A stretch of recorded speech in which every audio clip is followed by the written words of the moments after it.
भगवत गीता हिंदू धर्म का एक पवित्र ग्रंथ जीवन, मृत्यु और आत्मा की शाश्वत प्रकृति पर गहरा ज्ञान प्रदान करता है। दूसरे अध्याय में हम अर्जुन, एक योद्धा राजकुमार, कुरुक्षेत्र के युद्ध क्षेत्र पर एक नैतिक दुविधा का सामना करते हुए पाते हैं।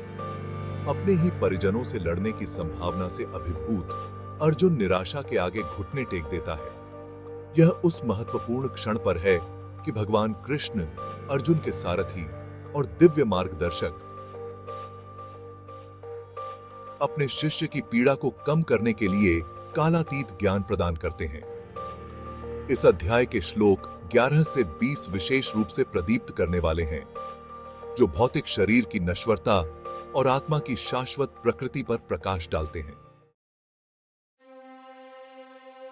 कल्पना कीजिए कि आप युद्ध के मैदान पर हो, जहां हर तरफ सिर्फ खून खराबा और विनाश का मंजर है, और आपके अपने ही परिवार के लोग आपके सामने दुश्मन बनकर खड़े हैं। यह सोचकर ही दिल दहल जाता है। अर्जुन के साथ भी यही स्थिति थी। उसने अपने प्यारे दादा, अपने पूजनीय गुरु और अपने प्रिय भाइयों को अपने खिलाफ युद्ध करने के लिए तैयार देखा। यह दृश्य उसके लिए असहनीय था। उसका हृदय डूब गया, उसके अंग कांपने लगे और वह पूरी तरह से हताश हो गया। उसकी आत्मा में एक गहरा संघर्ष चल रहा था। अर्जुन की निराशा जीवन और मृत्यु की सीमित समझ से उपजी थी। वह इस बात को समझ नहीं पा रहा था कि युद्ध के इस मैदान में उसका क्या कर्तव्य है। वह उन लोगों के लिए शोक कर रहा था जिन्हें वह मार सकता था, और अपनी मृत्यु से डरते हुए खुद के लिए भी। उसकी आत्मा में एक गहरा द्वंद्व था। यहीं पर भगवान कृष्ण आगे आते हैं। उनके शब्द प्यासी धरती पर कोमल बारिश के समान शांति और ज्ञान प्रदान करते हैं। वे अर्जुन को जीवन और मृत्यु के वास्तविक अर्थ को समझाते हैं और उसे उसके कर्तव्य का बोध कराते हैं। तुम उन लोगों के लिए शोक करते हो जो शोक के योग्य नहीं हैं, और फिर भी तुम ज्ञान की बातें करते हो। कृष्ण 11वें श्लोक में धीरे से फटकार लगाते हैं। वे अर्जुन को यह समझाने की कोशिश कर रहे हैं कि उनका दुहक और शोक वास्तव में निरर्थक है। कृष्ण समझाते हैं कि अर्जुन का दुहक गलत जगह पर है। अर्जुन का शोक उन लोगों के लिए है जो वास्तव में शोक के योग्य नहीं है। यह भौतिक शरीर के साथ गलत पहचान से उपजा है, जो नश्वर को स्थायी समझने की भूल है। अर्जुन का दुहक इस गलत फहमी से उत्पन्न होता है कि शरीर ही सब कुछ है। जो नश्वर को स्थायी समझने की भूल है, यह भूल हमें वास्तविकता से दूर ले जाती है और हमें अनावश्यक दुख में डाल देती है। कृष्ण 12वें श्लोक में आगे कहते हैं कि बुद्धिमान व्यक्ति न तो जीवित लोगों के लिए शोक करता है और न ही मृतकों के लिए। वे जानते हैं कि आत्मा अमर है। शोक करने की कोई आवश्यकता नहीं है, क्योंकि आत्मा न तो जन्म लेती है और न ही मरती है। यह केवल शरीर बदलती है, क्योंकि मृत्यु केवल एक परिवर्तन है, एक अवस्था से दूसरी अवस्था में जाना है। आत्मा के लिए एक नया रूप धारण करने के लिए पुराने को त्यागना है। से हम पुराने कपड़ों को नए के लिए त्याग देते हैं। यह एक प्राकृतिक प्रक्रिया है। जैसे हम पुराने कपड़ों को नए के लिए त्याग देते हैं, इसी प्रकार आत्मा भी पुराने शरीर को त्याग कर नया शरीर धारण करती है। यह जीवन का चक्र है।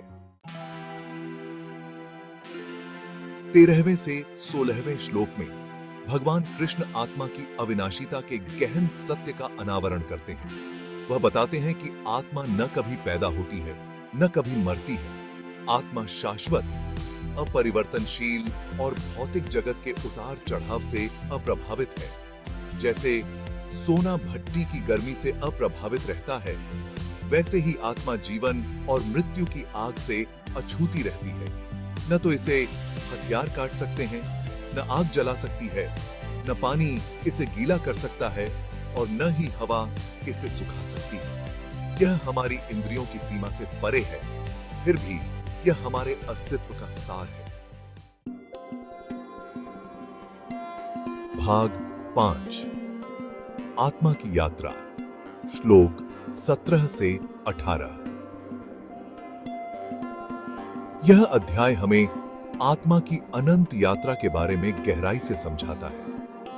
आत्मा की शाश्वत प्रकृति को स्थापित करने के बाद कृष्ण हमें बताते हैं कि आत्मा कभी नष्ट नहीं होती। कृष्ण 17वें और 18वें श्लोक में आत्मा की यात्रा के बारे में विस्तार से बताते हैं। वे समझाते हैं कि आत्मा का अस्तित्व शरीर से परे है। वह आत्मा की तुलना नए शरीर धारण करने से करते हैं, जैसे कोई व्यक्ति नए वस्त्र धारण करता है।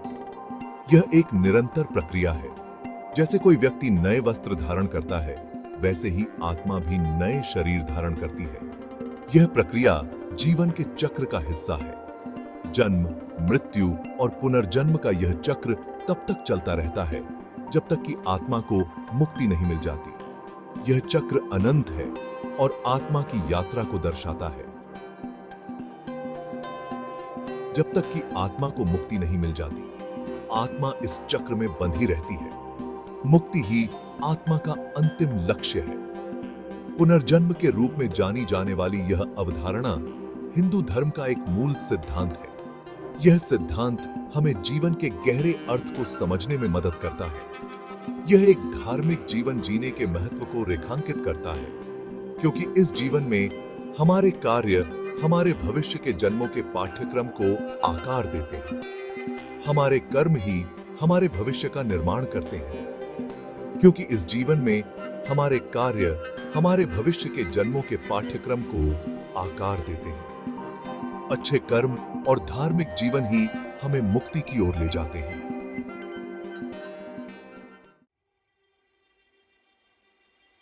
भाग 6 अडिगात्मा श्लोक 19 से 20। कृष्ण इस खंड का समापन 19वें और 20वें श्लोक में अडिग आत्मा की एक शक्तिशाली छवि के साथ करते हैं। वह आत्मा की तुलना अंतरिक्ष से करते हैं, सर्वव्यापी और उन वस्तुओं से अछूती जो इसमें मौजूद हैं। इसी प्रकार आत्मा यद्यपि शरीर के भीतर रहती है, अपने अनुभवों से अलग और अप्रभावित रहती है। ये श्लोक हमें क्षणभंगुर भौतिक शरीर से शाश्वत आत्मा की ओर अपना दृष्टिकोण बदलने का आग्रह करते हैं।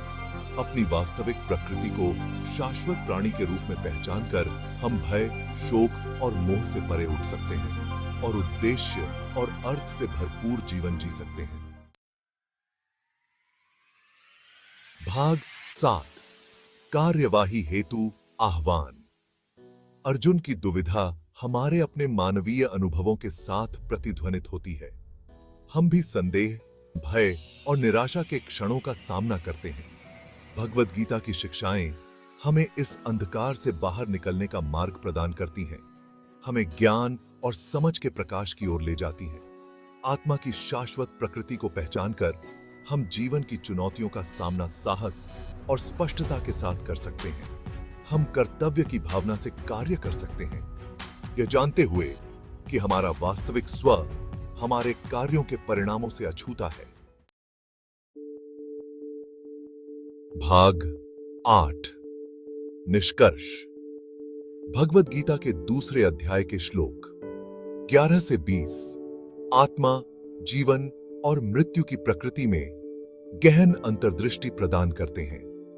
इन शिक्षाओं को समझकर हम अज्ञानता की बेड़ियों को तोड़ सकते हैं और उद्देश्य और अर्थ से भरे जीवन को अपना सकते हैं। याद रखें कि असली लड़ाई किसी भौतिक युद्ध के मैदान पर नहीं, बल्कि हमारे अपने मन के भीतर है।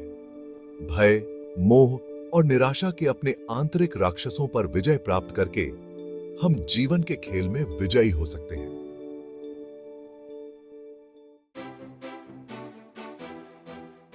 भाग 9 कार्यवाही हेतु आह्वान। अगर आपको भगवद गीता की यह खोज ज्ञानवर्धक लगी हो तो कृपया इस वीडियो को लाइक करें और प्राचीन ज्ञान और आधुनिक जीवन में इसकी प्रासंगिकता पर और अधिक जानकारीपूर्ण सामग्री के लिए हमारे चैनल को सब्सक्राइब करें। भाग 10 अगला एपिसोड और धन्यवाद।